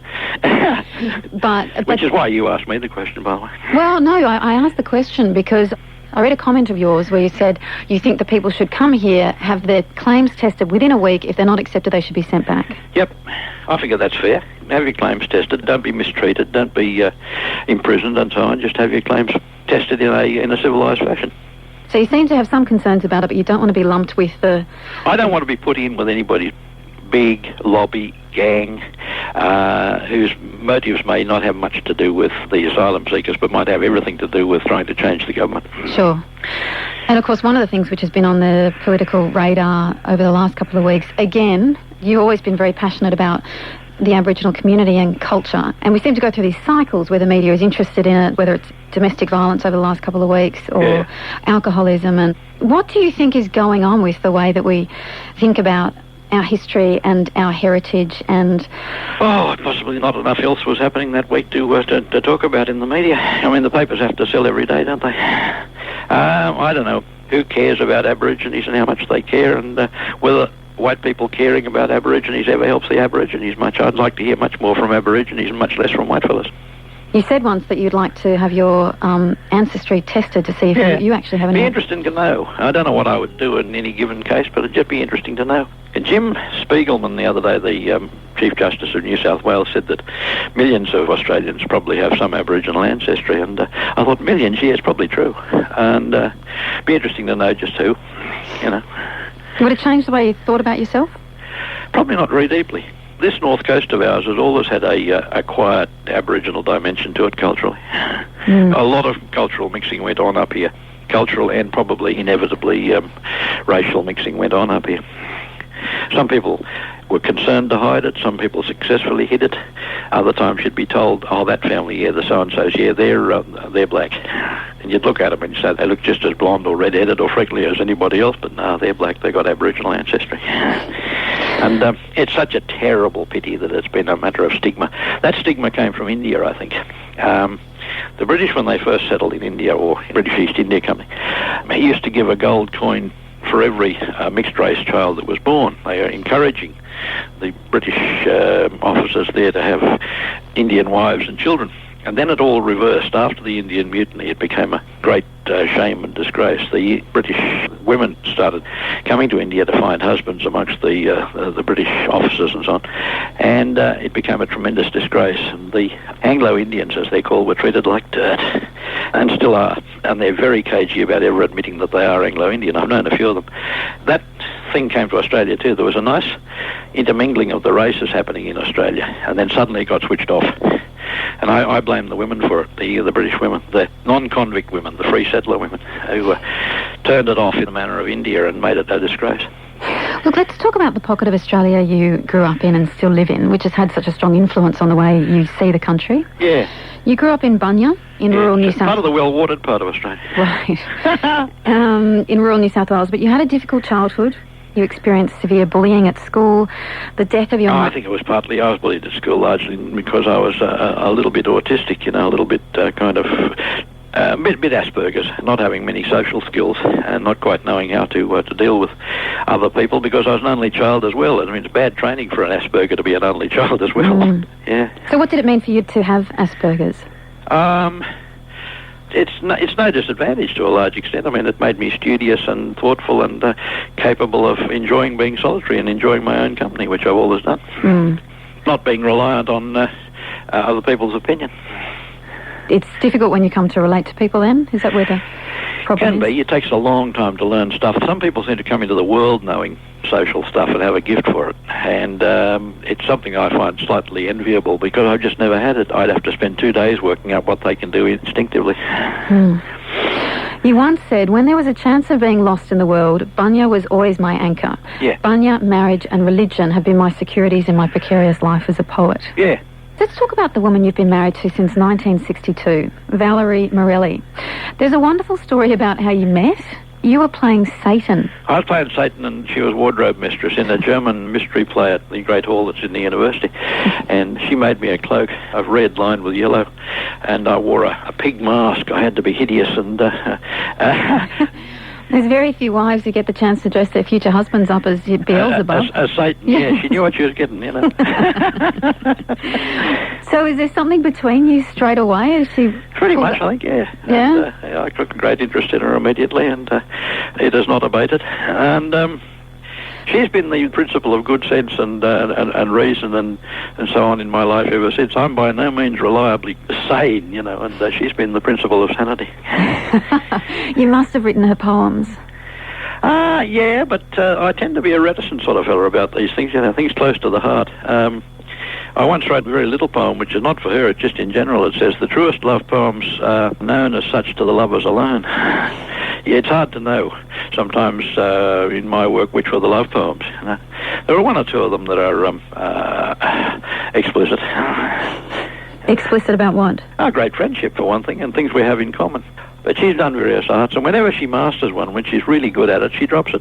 Because, she's done that now. She's got all the juice out of it. And I wrote this poem about how amazed I was that she had very serious gifts in art, but she wasn't obsessed. Not driven, not obsessive. I couldn't understand it. Well, I'm not sure if this was partly the influence of your wife, but while you were brought up Presbyterian, 2 years after you married Valerie, you converted to Roman Catholicism. Which I'd really converted to inwardly about 5 years before I met her. How did that conversion happen then? Oh, when I struck it, it fascinated me. It was the most poetical form of Christianity I'd struck. It was the one that made sense to me. In what way? I liked the idea of a metaphor going all the way to being true. A person could be bread and wine, and not just like bread and wine, but could be bread and wine. The idea of the sacrament, it just fascinated me. And gradually also my other main argument for it was that there's a lot of human sacrifice in the world. We're continually being called upon to sacrifice ourselves in various ways, quite literally pour out our blood, This is one fellow who says, I'll pour out my blood, and you don't have to anymore. The best two Catholic lines I ever wrote were, how's it go now? The true God gives his flesh and blood. Idols demand yours off you.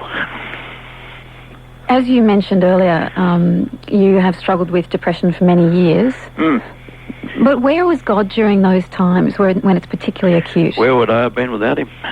Probably dead. I mean, a lot of us die. A lot of us commit suicide. And your faith? Yeah, you don't do that if you're, or you're less likely to do it if you've got a religion telling you not to and telling you that you will be cared for, that you're part of an eternal scheme, not just a temporary scheme which finishes when you switch it off. I mean, I've known quite a number of people who've committed suicide. I never say a word against them. I can understand what took them there, but I was never tempted to do it myself, and I'd put that down to Catholicism for one thing. You've also written a poem about poetry and religion.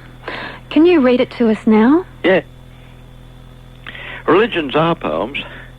They concert our daylight and dreaming mind, our emotions, instinct, breath, and native gesture into the only whole thinking, poetry. Nothing's said till it's dreamed out in words, and nothing's true that figures in words only. A poem compared with an arrayed religion may be like a soldier's one short marriage night to die and live by. But that is a small religion. Full religion is the large poem in loving repetition. Like any poem, it must be inexhaustible and complete with turns where we ask, now why did the poet do that? You can't pray a lie, said Huckleberry Finn. You can't poe one either. It is the same mirror. Mobile, glancing, we call it poetry. Fixed centrally, we call it a religion. And God is the poetry caught in any religion, caught, not imprisoned. Caught as in a mirror that he attracted, being in the world as poetry is in the poem, a law against its closure. There'll always be religion around while there is poetry, or a lack of it. Both are given and intermittent, as the action of those birds, crested pigeon, rosella parrot, who fly with wings shut, then beating, and again shut. I love that poem, Les. Good. Can you remember what inspired it? I'm just thinking of the relationship between the two, poetry and religion, how they are both about value and the meaning we put into things, and the meaning more particularly that we discover in things or are given to see in things. And I guess it grew from the expression in Huckleberry Finn, you can't pray a lie. And I thought, yeah, well, you can't poe one either. You can't deliberately lie in poetry. You can be wrong, but you can't lie. You've described writing poems as like being in a trance or inwardly dancing. It's a dance and a trance and matter of thought all at once. The unconscious mind and the conscious mind are in some kind of dance with each other, and the body is involved as well. My wife reckons she can always tell when I'm writing because I breathe as if I'm asleep. It's sort of the breathing of a person who's dreaming. You wrote once that it will be centuries before men are truly at home in this country. Are you at home here yet? Yep. Yeah, I was wrong in that one. It's not such a hell of a good poem. It's a bit too long. It's Prentice work. It's an early poem. There's a couple of good bits in it. How do you respond to people who say you are quintessentially Australian? Oh, well, I suppose if they mean it kindly, I smile and nod and say yes, thank you. Les Murray, thanks for joining us on Sunday Profile. Pleasure to be there. And that's Les Murray, one of the world's greatest living poets. If you'd like to listen again, read the transcript or drop us a note, please check out our website at abc.net.au/Sunday Profile. I'm Julia Baird. Thanks for listening. Coming up next, Karen Durante with Speaking Out.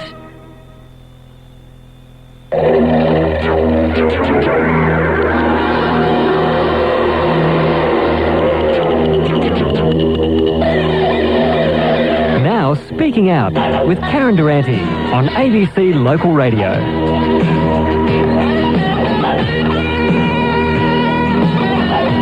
Hello and welcome to Speaking Out. My name is Karen Durante. Great to be with you on this Sunday evening. On the show tonight, Rolf de Heer talks about 10 Canoes, the film he made with the Yolngu people of Ramingining. First up though, do you think schools should be shut down in remote Aboriginal communities without a real economy? And should Aboriginal culture be taught in schools or left to parents to teach at home? These questions have been raised in a report being considered by the federal government. The report by the Menzies Research Centre was written by Bennelong Society President Gary Johns, a former minister in the Keating government. Dr. Chris Sarah has joined us to challenge some of the report's proposals. You might know him as the Aboriginal principal who developed a program that got Aboriginal children attending school and learning. That program was developed at the state school in the Aboriginal community of Cherbourg in southwest Queensland. The story goes that when Dr. Sarah became principal in 1998, none of the children were turning up. Those that did learnt very little and discipline problems were rife. Now the children enjoy learning and literacy and numeracy standards have improved dramatically. Dr. Sarah has since moved on and is now the director of the Indigenous Education Leadership Institute. Dr. Sarah, what do you think of the suggestion to remove Aboriginal culture from the school curriculum? Yeah, I think it's just a little bit silly, and probably what's even more silly is that it seems to be taken so seriously by the Commonwealth Government. There's nothing to be afraid of when it comes to teaching Indigenous studies in schools, and in fact it's quite crucial as a means to getting better literacy and numeracy outcomes for children. And as well as that, it's a great thing for non-Indigenous children, for white Australians to learn about Aboriginal culture in schools too. So not only should it be taught at schools where there's a high proportion of Indigenous students, but even if there are no Indigenous students in that school? Yeah, it should be taught in every school, and you know, there's a lot of discrepancy data around that clearly underlines the extent of misunderstanding of Aboriginal people in this country, and it can only be a healthy thing if we work harder at better understanding each other. And what about the other suggestion, closing schools in remote communities that are not economically viable? Again, this is another nonsense type suggestion. It's all a part of a media frenzy that's gone on recently, and I think people should just slow down and settle down. With remote communities, you know, there's no denying that there are degrees of dysfunction in remote Indigenous communities, but it's important to understand that a lot of the poverty that we see, impoverishment that we see in those sorts of communities has actually been engineered by white Australian policies of the past. So it's a little bit rich to come in at this stage and say, well, let's close these places down, when in fact they've been engineered, that degree of poverty and dysfunction has been engineered by things like stolen wages processes and all of those kinds of things. What about the author's concern about the cultural curtain? That is how Aboriginal culture is sometimes used as an excuse to avoid participation in schooling. The author does in fact quote your experience at Cherbourg. Yeah, quotes me on the first page in a kind of an underhanded way, which is a little bit disappointing, I must say. But you know, that you can't control those kinds of things.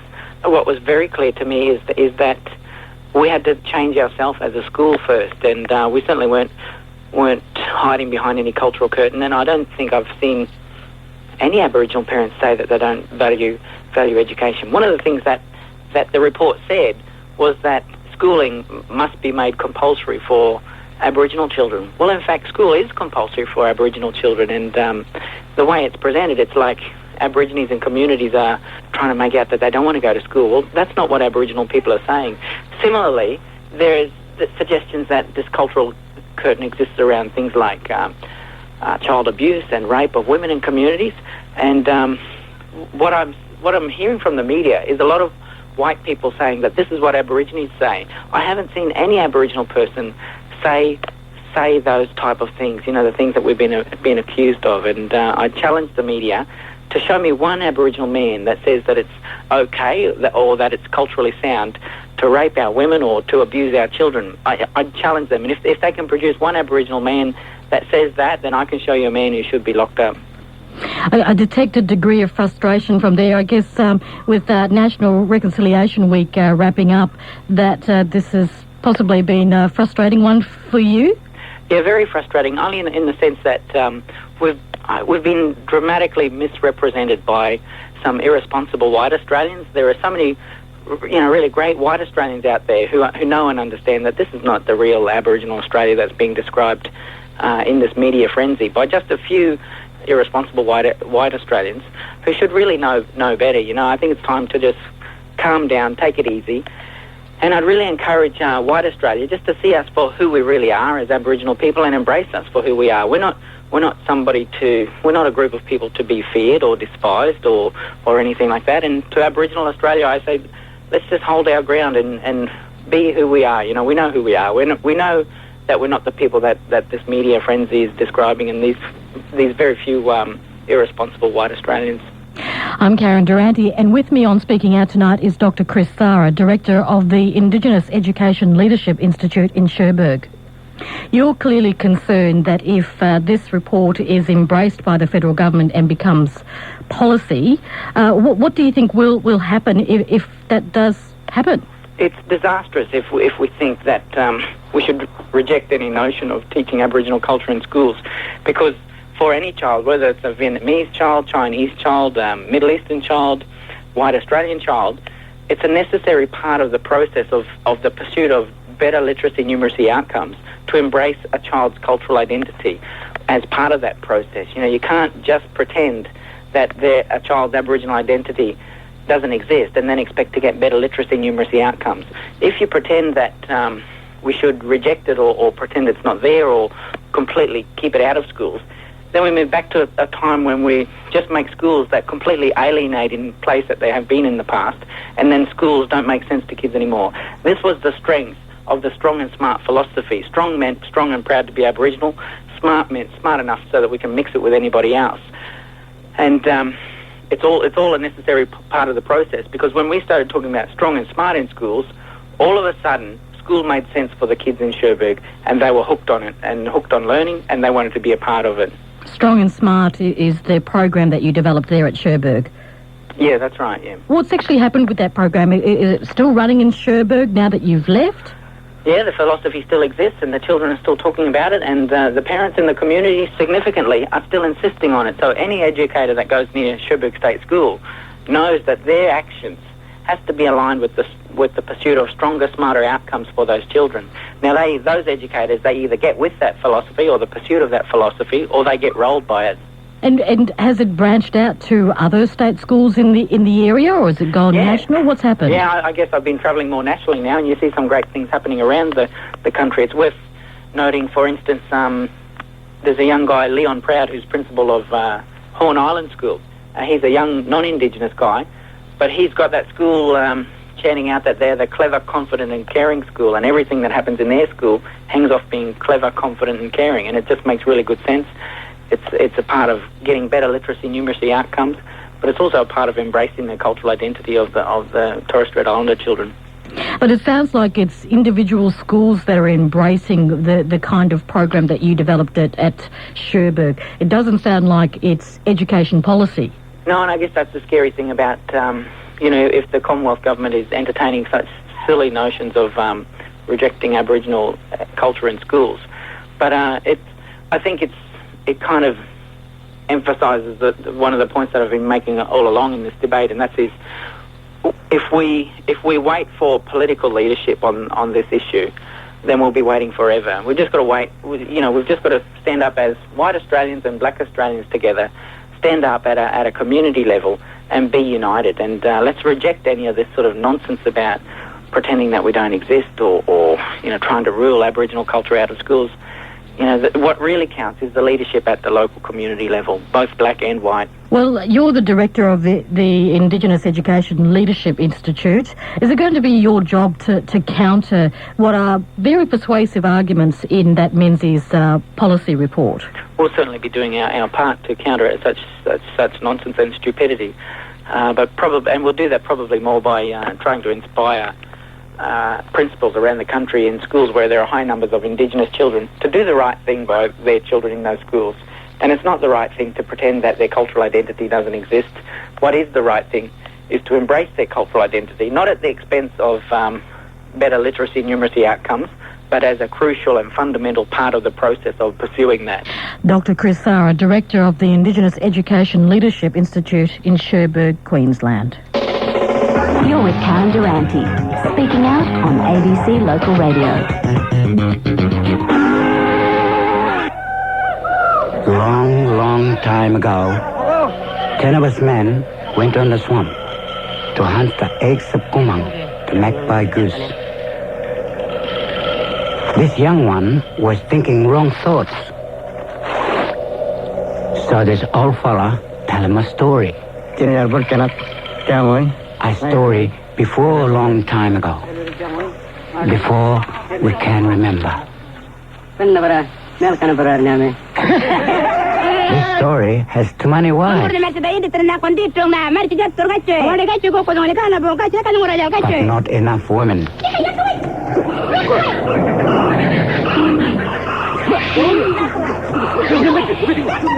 There's war in the story. And sorcery. And the belly is big as a mountain. There's wrong love. And there's wrong revenge.